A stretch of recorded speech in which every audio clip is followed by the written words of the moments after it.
היי חבר'ה, כאן איתכם עומרי, והיום אני הולך ללמד אתכם איך לעשות מיינקראפט מקורי בחינם.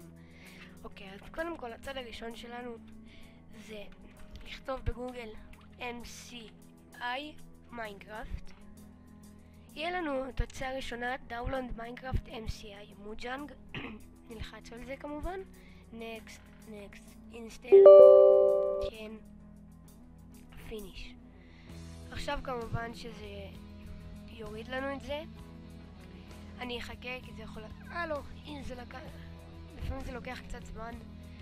פה זה פשוט כי עשיתי משתמש כבר מה-MCLX, אבל יודעים מה? אני אמחוק אותו כדי שתראו שהנה זה בלי משתמשים ובלי שום דבר, והכל בסדר.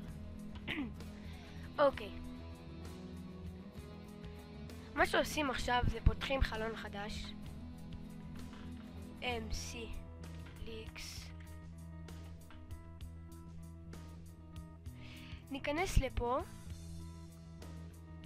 נעשה get MC account now. זה לא חשוב, תיכנסו לפה. ותעשו דאונלוד למה שיש לכם. לי יש Windows, אז אני אלחץ download for Windows. פה MCLX.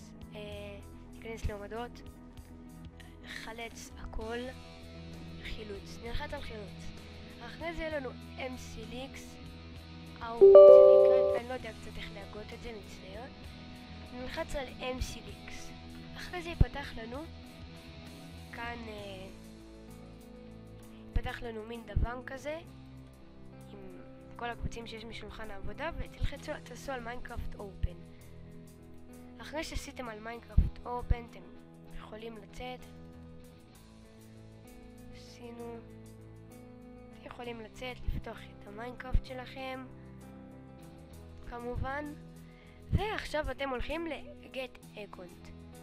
אני רוצה ממשהו אחר, סקין מגניב, לא? נעשה copied email address או username.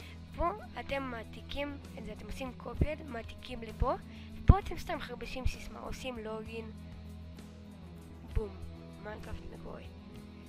ואז אתם פשוט יכולים לשחק בשרתים מקוריים. הנה תראו חברים, כמובן שזה יכול לקרות לכם אם אתם מתחברים לאיזשהו סרבר, אז לא קרה כלום. הדבר הראשון, הדבר שפשוט עושים, נכנסים למיינקראפט, את זה אני יכול לסגור, עושים switch user, לוג אאוט אם אתם רוצים, אני פשוט לא צריך את המשתמש הזה. get another alt, copy alt token, אותו דבר בול מה שעשינו. פה נשים סיסמה, איזה שאנחנו רוצים. הנה התחברנו אליו ו... בום, EVMC בלי לשלם, בלי כלום. אני מצטער על הלאגים שיש לי, זה פשוט בגלל תוכנת צילום, ואני אעשה עוד מדריכים בהמשך על כל מיני דברים, תבקשו ממני. סקאי קינטס, כל דבר, אחלה. אז אם נהניתם, תנו לייק, תירשמו לערוץ, זה יעזור לי מאוד, וכמובן עוד סרטונים חדשים על איך לפרוץ אוניברס, איך לפרוץ בנדיקם, ואיך להוריד משחקים מסטים בחינם. תירשמו.